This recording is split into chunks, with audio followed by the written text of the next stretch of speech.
They will tell you that the most powerful moment in any life is the moment you choose who you are under pressure, not in private, not in your own bedroom, when no one is watching, but in public, in front of people who are judging you, in front of people who expect you to break.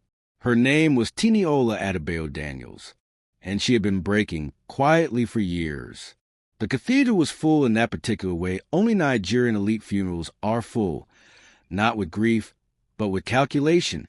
Every handshake in Holy Cross Cathedral that morning was a transaction disguised as condolence. Who would now control the Daniels port contracts? Who inherits the banking partnerships? Who gets the seat on the upstream board? Grief, in rooms like this, is mostly performance. Tiniola knew this. She had known it for the 6 years she had been married into this family, and she sat in the front pew reserved for immediate family, the only one in that entire cathedral who was actually grieving because she had loved him. Segan Daniels had not been a perfect man, but he was her man, and now he was gone, taken by a private jet that fell from the sky over by the Benin without warning. 38 years old. Gone.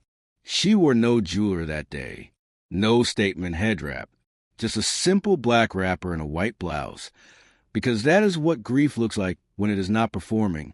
The sound of the tray hitting the marble floor was sharp, metallic, and sudden, like a gunshot muffled by thick stone.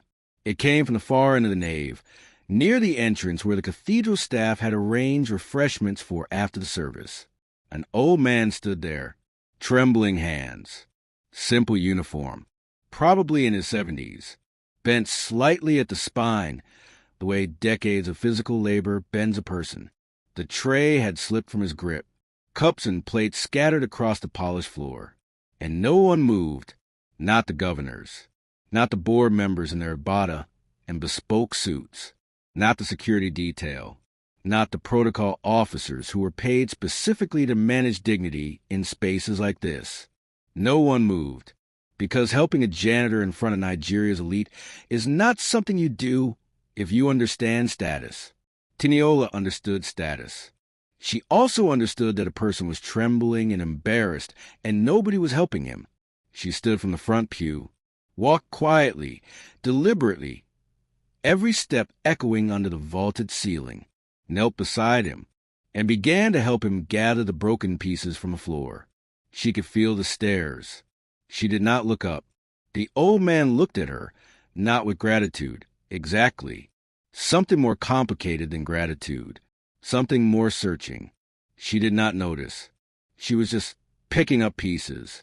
Chief Mrs. Mornike Daniels had built her entire identity on the principle that certain people do not do certain things. Her son's wife kneeling on a cathedral floor to help a janitor on the day of his burial. That was not one of those things. She crossed the aisle in 8 measured steps. Tiniola heard the footsteps a moment before it happened. And then it happened. The slap was not soft. It was sharp, deliberate, the kind of slap that announces itself before it lands. The sound cracked across the cathedral like something breaking. Tiniola's head turned with the force of it. She remained kneeling. Her cheek burned. "You shamed this family on the day my son is being buried." Mornike's voice was not a whisper. It was a verdict. The entire cathedral heard. The governors, the senators, the board members, the photographers pressed against the back wall. All of them heard. Phones were being raised, not discreetly. And Tiniola stayed kneeling. She did not defend herself. She placed one last piece of broken ceramic carefully beside the old man's tray. She stood. She walked back to her pew. She sat down, cheek burning, eyes forward, the cathedral still holding its breath. What no one in that cathedral knew, including Tiniola herself, was this: the old man was not a janitor. He had not stumbled by accident, and the slap Mornike had delivered in front of witnesses was not merely an act of arrogance. It was the final disqualification of the woman who had delivered it. His name was Chief Adekun Obasi, chairman of the Daniels Global Trust, and in his chest pocket was a sealed document signed by Segan Daniels 11 months before his death, a succession protocol. And inside that protocol was a test not of intelligence, not of business acumen, not of bloodline, a test of character. Segan Daniels had set the board. He had placed the pieces. And this morning, standing in Holy Cross Cathedral, Lagos, two women had shown him exactly who they were.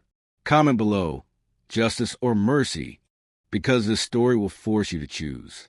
2 days later, Victoria Island, Lagos. The headquarters of Daniels Global occupied floors 14 through 31 of the Afrocentric Tower. All glass, all angles, all control. The Daniels name was on the building, on the lobby floor in polished brass, on every badge worn by every security officer at every entrance. This was not a company. It was an institution, a dynasty built over 4 decades. And today, the question of who it belonged to would be answered. Chief Mrs. Mornike Daniels arrived 45 minutes early. Of course she did. She wore gray, not black. The funeral was over. Power positioning begins. She took the chair at the far end of the table, the one that faced the door, the one her late husband had always occupied. She did not sit in it. She simply moved her handbag there, claiming territory without announcement. Her lawyers were already arranged to her left and right like a legal wall. Board members filed in, executives, senior partners, a representative from the central bank. Then Tiniola entered, simply dressed, no makeup, the faint discoloration on her cheek still visible if you knew where to look. She sat quietly at the side, not at the head of anything, not performing ownership of the space. Mornike glanced at her once, then looked away. The door opened, and he walked in. No limp, no tray, no uniform. Dark navy suit, custom fit, gold cufflinks. The posture of a man who has never in his life been accidental. Mornike's lawyer leaned forward slowly. Several board members exchanged looks. Tiniola went very still. She recognized him, the old man from the cathedral, but not old at all now, not trembling. He stood at the head of the table, and the room rearranged itself around him without him asking it to. My name is Chief Adekunle Bassey, chairman of the Daniels Global Trust. I apologize for any confusion in our previous meeting. The pause before confusion was very deliberate. His eyes moved briefly to Mornike, then to Tiniola. Then he sat down and opened his portfolio. Your late husband activated a succession protocol 11 months ago in the presence of 5 independent witnesses, 1 international legal firm, and 2 central bank senior officials. The room was very quiet. The protocol was contingent on the outcome of a character evaluation structured and administered by this office, to take place at a time and location of Mr. Daniels' specification. Mornike's lawyer raised a hand. Bassey kept talking. The evaluation was conducted this past Saturday at Holy Cross Cathedral, Lagos Island, at 10:14 in the morning. 10 seconds of silence. Then every phone in the room buzzed. Then another. Then the laptops began updating. One by one. Mornike's lawyer looked at his screen. His face changed. An executive at the far end said, quietly, "The accounts." Another voice, "My access is..." Mornike tried to open the portfolio app on her phone. Declined. She tried again. "Your account has been placed under trust review." The color left her face. Chief Bassey read from the document in the even, unhurried tone of a man who has delivered this kind of information before. Daniels Global Holdings, valued at approximately 500 billion United States dollars across oil and gas, telecommunications, maritime logistics, real estate, and banking, effective immediately and in accordance with the terms activated by the succession protocol of March 14th of last year. He paused, looked up, had been transferred to Mrs. Tiniola Adebayo Daniels.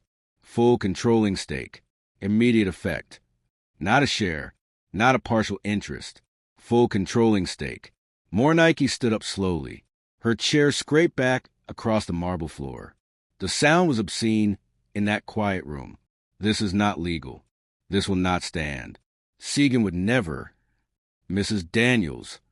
Bassey's voice did not rise. Your son wrote the conditions himself. He wrote them in his own hand. Then he had them notarized by 3 separate legal bodies across 2 jurisdictions. He placed a folder on the table. You may review the documentation at your convenience. Tiniola had not moved. She was looking at the surface of the table. Somewhere in a quiet part of her mind, the voice of a woman who had spent 6 years being told she was not enough was asking, very carefully, if this was real. Chief Bassie slid a separate document in front of her, at the top of the page, in her late husband's handwriting. If she chooses dignity when humiliated and compassion when it costs her, then she is who I hoped she was. She read it twice, then once more. She did not smile, because she understood something then that most people would have missed in that moment. This was not a gift. This was not a reward. This was weight. $500 billion of weight, placed on the shoulders of a woman who had come to a funeral just to bury her husband. She looked up, found Mornike's face across the table. Mornike was still standing. Her composure was fracturing in the small muscles around her jaw. Tiniola held her gaze for 1 full second, then looked away, not in victory, in understanding. This was only the beginning. People expected noise. That is always a mistake people make when they imagine what power looks like when it moves from one set of hands to another. They imagine decorations, speeches, someone being escorted from a building by security. Power does not usually move that way. Not real power. Real power moves quietly. It restructures systems. It changes access codes. It alters the underlying architecture. And then, one morning, someone tries to enter a room they have always entered, and the door does not open. That is how power moves. That is what happened to Chief Mrs. Mornike Daniels in the 10 days following the will reading. Her drivers stopped receiving their authorizations. Her executive credit facilities were flagged under trust review. Her personal assistance system access was revoked pending restructuring. No confrontation. No announcement. Just a quiet, systematic withdrawal of every lever she had spent decades accumulating. Tiniola's first week inside the boardroom was not what anyone expected. She did not arrive with a new executive team imported from London or New York. She did not hold a press conference. She arrived at 8 in the morning. She sat at the head of the table. She asked for coffee, and she said, "I want a full audit. Every transaction flagged as strategic restructuring over the past 9 years. Every project cancellation. Every personnel change. Everything."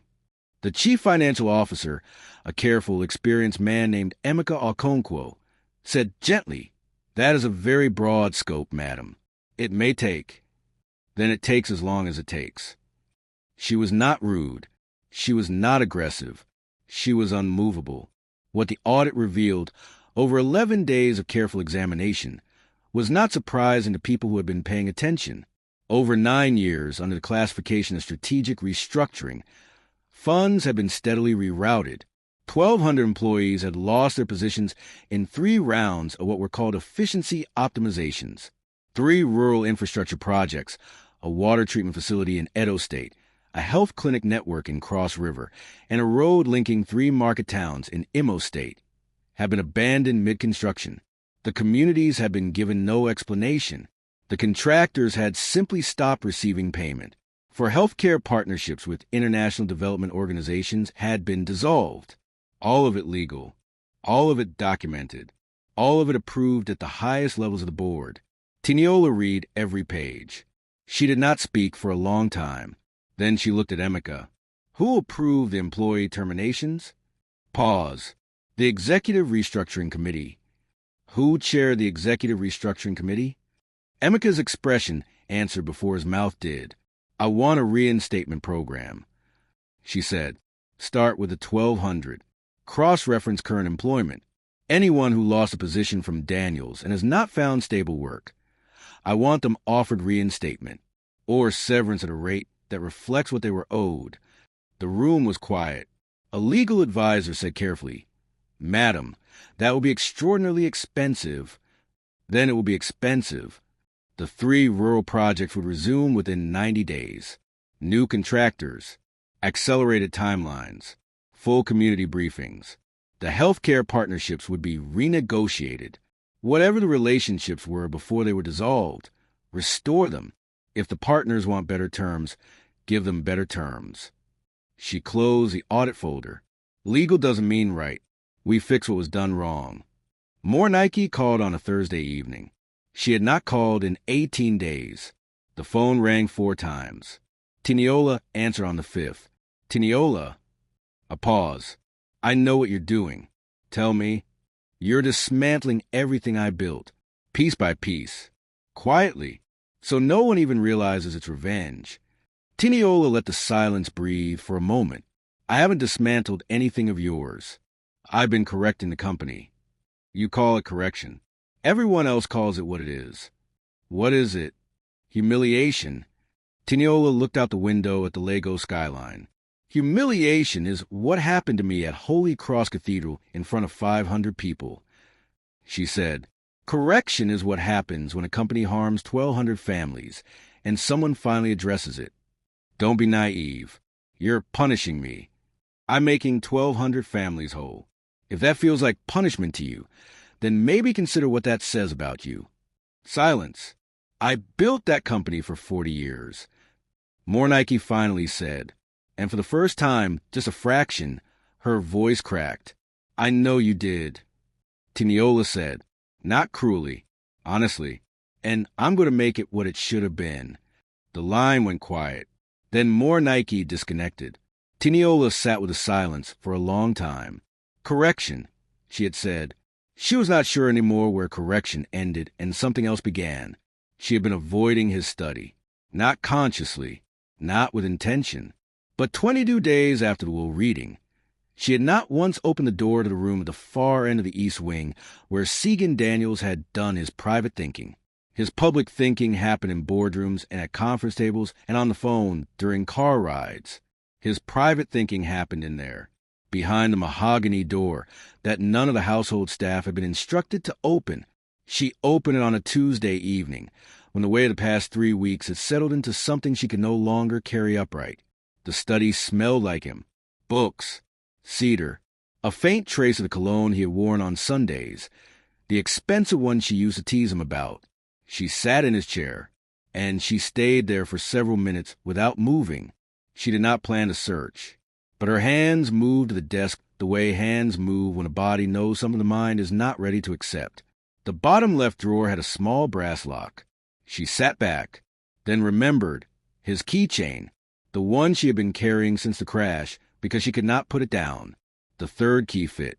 Inside, a single leather notebook, dark brown, his name embossed on the cover. She lifted it carefully, the way you lift something that might change things, because she already knew, somewhere below her ribs, that it would. On the inside cover, in his handwriting, for Tiniola, who I tested before I should have, and trusted before I asked her permission to. The notebook was not a love letter. She had hoped, somewhere in the grief-fog part of her, that it would be. It wasn't. It was a strategic document, written in the neat, structured way Segan had written everything, with bullet points, dates, conditional logic. The first dozen pages were observations, notes about the company's board dynamics, notes about specific decisions that had been taken over her decade and a half, decisions he disagreed with but had not challenged, notes about power and about what power does to people over time, about what he feared it had begun doing to him. There was a section titled, Simply, My Mother. Tiniola breathed in slowly before she read it. She built something extraordinary. I have never denied this. She built from almost nothing, and she fought to survive in rooms that were designed to exclude her. I respect this more than I have ever been able to tell her. But she confuses control for strength. She has spent so long fighting to hold things that she has forgotten what the things are for. A company is not worth having if it only exists to demonstrate that you have it. A few pages later, I started watching Tiniola in the second year. Not suspiciously. I just paid attention. In the way you pay attention when you realize someone might matter more than you are ready to admit. What I saw frightened me. Not her. The opposite. I saw someone who remained human in a household that was trying very hard to teach her not to be. The plan itself was recorded matter-of-factly. He had begun designing it 11 months before his death. He could not have known he would die when he did. The plan was written as something he intended to activate in retirement, a decade from now. But the succession protocol also had a contingency clause. In the event of incapacity or death, the evaluation proceeds at the discretion of the trust chairman. He had chosen the setting himself. A major family occasion, high emotional stakes, public audience. A moment where both women would be under maximum pressure. He had designed the test with precision. The drop tray, the position of the old man, the cathedral entrance, the absence of anyone else who might help, orchestrated so that the choice would be visible and unambiguous. Tiniola closed the notebook.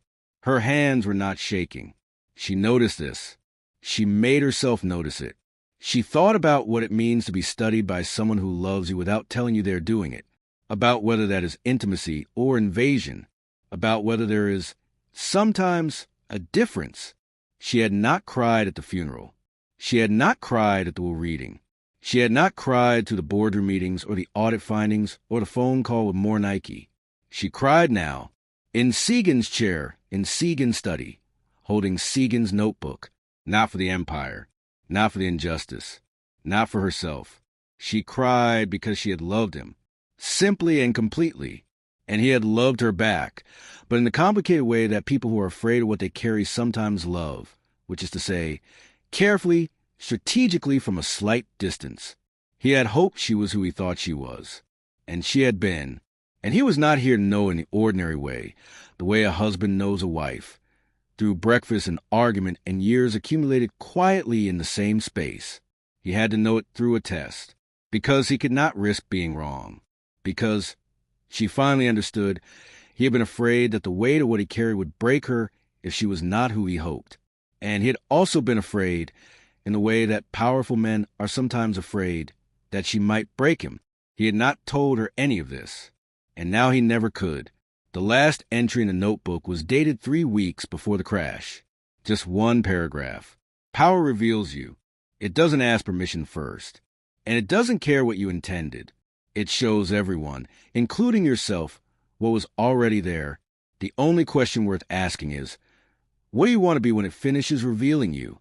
She sat with that for a long time. The study grew dark around her. She did not reach for the light. 18 months. That is how long it took for the architecture of the Daniels empire to settle under new management.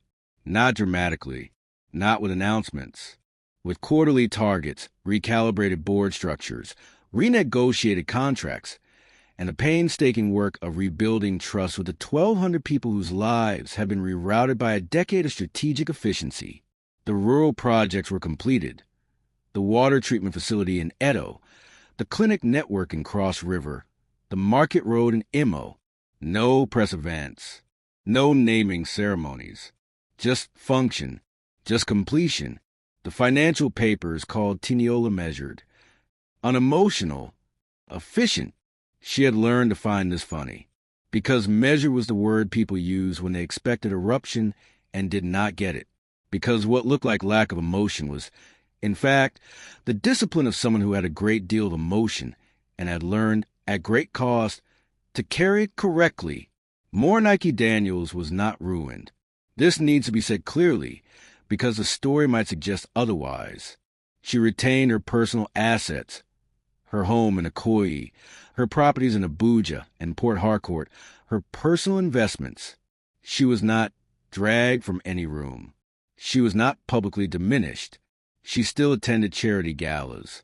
She still held her head at the angle of a woman who has never been small. But the levers were gone.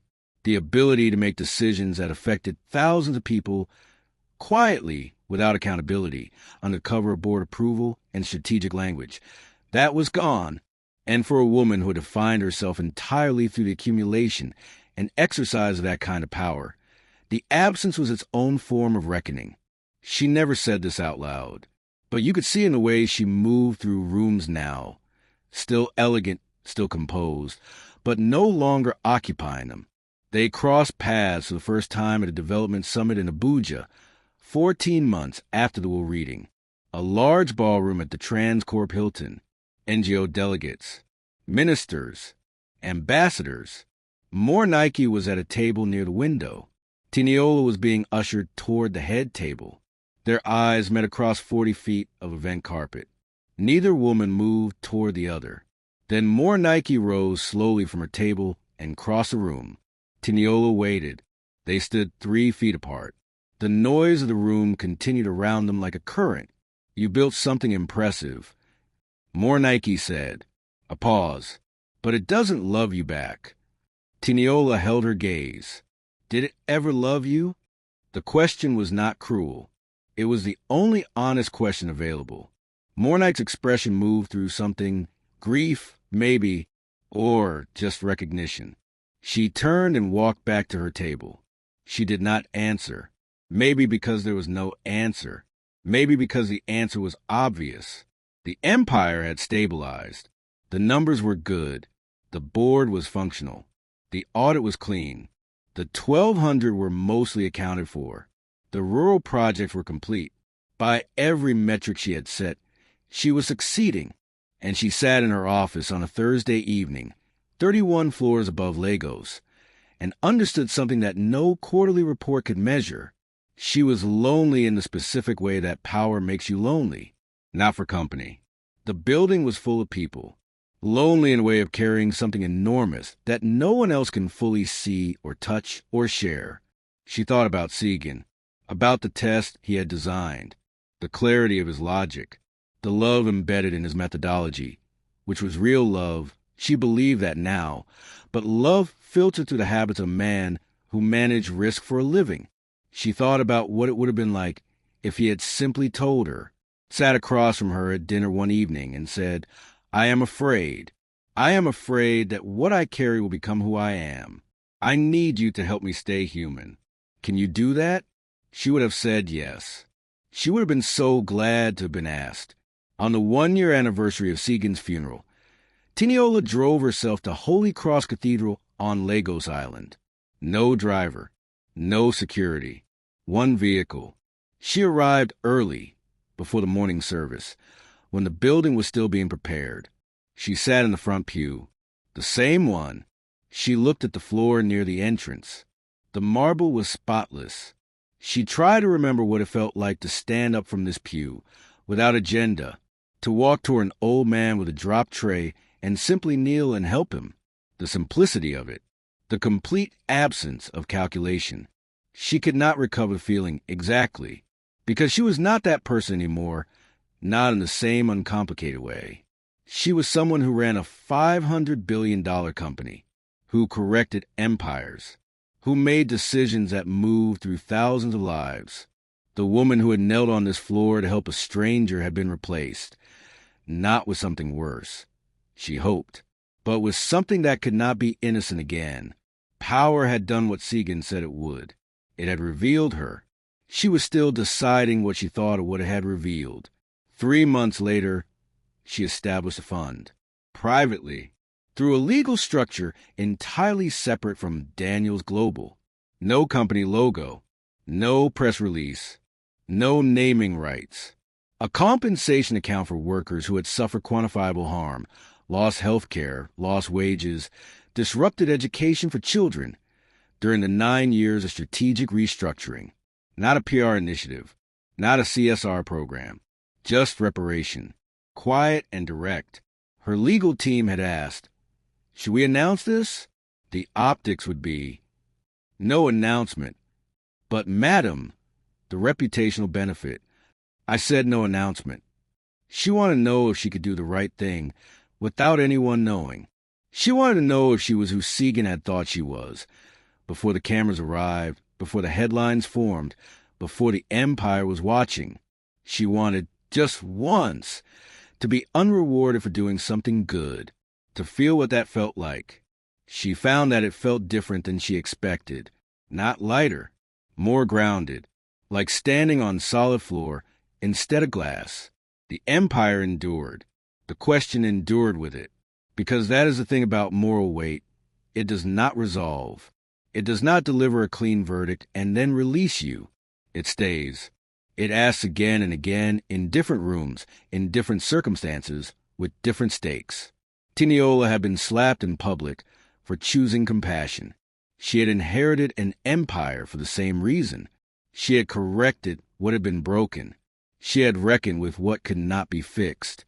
And she had done one quiet, unwitnessed thing, and tried to learn something from how it felt. She stood at the window for a long time, Lego spread beneath her, alive and chaotic and indifferent to her story, which was, she thought, exactly as it should be. Power reveals you. It does not love you back. And if you're lucky, if you stay awake, it teaches you the difference. And if you NIOE this story, kindly like, comment, and subscribe to this channel. SW, you on our next story.